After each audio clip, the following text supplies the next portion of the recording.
कि भाई अगर यही बात है कि सुप्रीम कोर्ट अगर ये किसी को कह दे कि भाई आप ये काम ठीक नहीं करें, आप घर जाए, तो उसका मतलब आपको बंद कर दिया जाए, तो फिर तो सिंध हुकूमत के बारे में भी ये कहा गया, इससे पहले हर हुकूमत के ऊपर हमने देखा कि इस किस्म के सवालात हुए, तो क्या सब काम बंद कर दिए जाएं? आप समझते हैं कि ऑपोजिशन रहनुमाओं की तरफ से ये जो मुतालबा आ रहा है कि नैब को यकसर बंद कर देना चाहिए, ये जायज़ मुतालबा है? तारीफें कर दी। बात यह है कि हम बेजा तनकीद नहीं करते। आपने जो बात की है ना, आपने कितना स्पासनामा पढ़ा है। चले जो रिकवरियां हुई हैं उनमें से मुझे किसी एक का नाम बताएं किससे रिकवरी हुई है। नहीं, मैं वो डिटेल्स तो नहीं, मैं बताने लगी हूं। आपने वो प्रेस रिलीज जो उनकी है वो पढ़ दी है।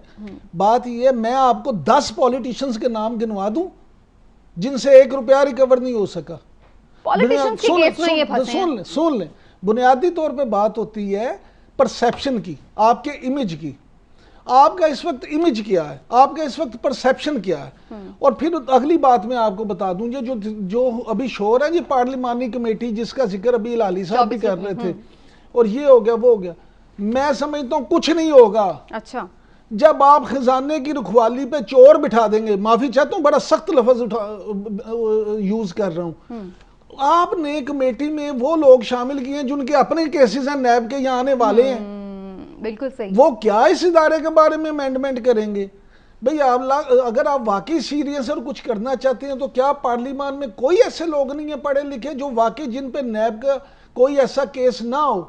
लॉ ग्रेजुएट ऐसे हैं आपके असेंबली में बेशुमार, कौमी असेंबली में, सेनेट में, जो और एक्सपीरियंस, जो कानून को भी समझते हैं और बेहतर राय दे सकते हैं, और एक्सपीरियंस्ड आपके पार्लियामेंटेरियंस हैं जो इस पे आपकी मदद कर सकते थे। लेकिन आपने उन लोगों को कमेटी में शामिल किया जो अल्लाह की मेहरबानी से या तो नैब को भुगत रहे हैं या भुगतने वाले हैं। जी हाँ, ख्वाजा साद रफीक शामिल हैं, राना सनाउल्लाह शामिल हैं, और भी काफी सारे लोग हैं जो उधर से परवेज खटक साहब हैं, उनके ऊपर भी नैब का केस है बेशुमार। बात ये है कि असल चीज होती है कि अदालत ने, हमारी अदालत ने भी जो ये किया है ना बातें, वो उनके उसी प्रोसेस पे उन्होंने एतराज़ात किए हैं कि आप सियासी मामलात में जो करते हैं, एक बंदे को आप बुलाते हैं, अगर तो वो आपके कहने पे नहीं आता, आपके सवालों के जवाब नहीं देता, फिर तो आप उसको गिरफ्तार कर लेते हैं। यहाँ क्या है, हर एक को पकड़ के आप अंदर कर देते हैं।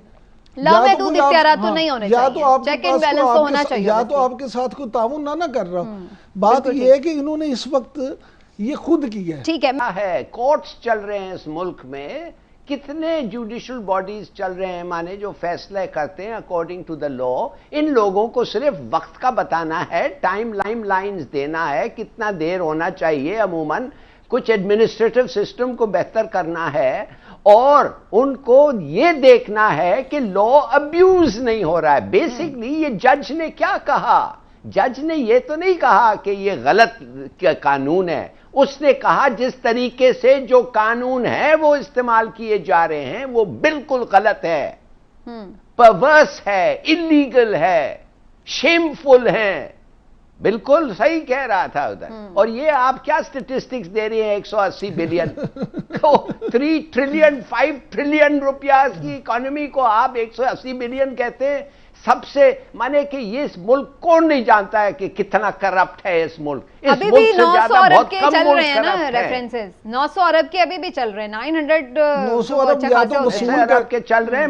मैं ये जानना चाहता हूं कि आपकी इतनी बुरा किस्म के इन्वेस्टिगेशन है, वो जज ने तो कह दिया, इनको तो मेरे ख्याल में इनको आता भी नहीं है। ये तो कोई डिफेंड ही नहीं कर रहा कि इन्वेस्टिगेशन बहुत अच्छी है, ये तो मैं कह रही हूं कि इन्वेस्टिगेशन अच्छी होनी चाहिए ताकि ये पैसे रिकवर हो। पहली बात ये है, पहली बात ये है, स्टेटिस्टिक्स क्यों दे रही हैं हिलाली साहब?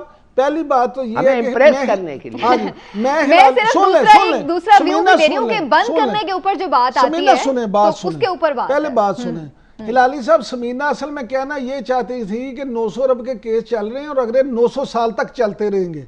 ये कहना पूरा मैं यही कहना चाह रही थी कि इसको रिफॉर्म करें ताकि 90 दिन में फैसला हो जाए। मैं अब ये बात कहता हूं कि अगर आप 900 अरब में से 500 अरब भी रिकवर करके दिखा दें, मैं और हिलाली साहब यहाँ पे खड़े होके इनको सल्यूट करेंगे कि नैब तुम्हारी अजमत को सलाम है, तुमने 500 अरब रुपए बिल्कुल सही है, लेकिन वो चीजें रिफॉर्म्स के साथ ही हो सकती हैं। नहीं, ऐसा नहीं होता। When there is a will, there is a way। कानून मौजूद है। जी लाली साहब बता दें किस मुल्क में प्ली बार्गेनिंग होता है, किस मुल्क में कहते हैं अच्छा तो तुमने चोरी की, शाबाश, तुम जब तुम्हें पूछा तुम मान गए, ज्यादातर तुमने वो लूट को भी वापस कर दिया, अब जाओ वही ओहदे पे बैठ जाओ।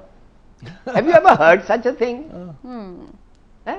ये किस किस्म के लोग हैं बिल्कुल भाई? सुकम चेन ये जो है perverse वो है। खत्म होने चाहिए, बिल्कुल ठीक। ये नहीं, इसमें this is बिल्कुल perverse। ठीक है। इनका जहन देखिए, और ये कहते हैं इतना सक्सेसफुल इदारा इस किस्म के लॉज के साथ। और देखिए, मैं इन लोगों को जो कहते हैं कि ये गलत है, ये वो, मैं पॉलिटिशियंस का अमूमन साथ नहीं देता, मगर भाई कमाल है, पॉलिटिशियंस और ब्यूरोक्रेट्स के अलावा आपको कोई और मिलता ही नहीं है। जजेस के बारे में बताएं, जजेस भी तो हैं, वो भी ह्यूमन है, वो भी ग्रीड और फैक्टर है उनके जिंदगी में। एक जज नहीं पकड़ा गया। और जो हमारे वर्दी में जो लोग हैं, कितना कितना पावर उन्होंने ये किया है, कोई तो भी नहीं इसका पकड़ा गया। इसका दायरा इख्तियार इस लिहाज से भी मतलब क्या वसी है? होना चाहिए। बात ये, मैं कहता हूं चले ठीक है, आप पॉलिटिशियंस को और ब्यूरोक्रेट्स को ही पकड़ लें, आपने बड़ा अच्छा काम किया, कम से कम आपने 2 लोग तो ढूंढ लिए, लेकिन अल्लाह का वास्ता है फिर उनको पकड़ के कुछ बरामद भी तो कर दें, मुल्की खजाने में कुछ जमा भी तो करवा दें। ये तो सब तभी होगा जब जब ये आपने- रिफॉर्म्स होंगी, और रिफॉर्म्स भी इन्हीं के हाथों हैं। जब- आज जो लोग इमरान साहब रिफॉर्म्स की बात करें, एक बंद सेकंड, करने की बात करें, इन्होंने अपने दौर में क्यों नहीं बंद किया? आपने आहद चीमा को कितने सालों से पकड़ा हुआ है, क्या हुआ? मैं कहता हूं जी वो दुनिया का करप्ट तरीन अफसर होगा, आप ले क्या सके? आपने फवाद हसन फवाद को कब पकड़ा? सारे सियासतदान छूट गए एक एक करके, सुन ले, सब चले गए। वो जेल में रिटायर हो गया, आपने उससे बरामद क्या किया?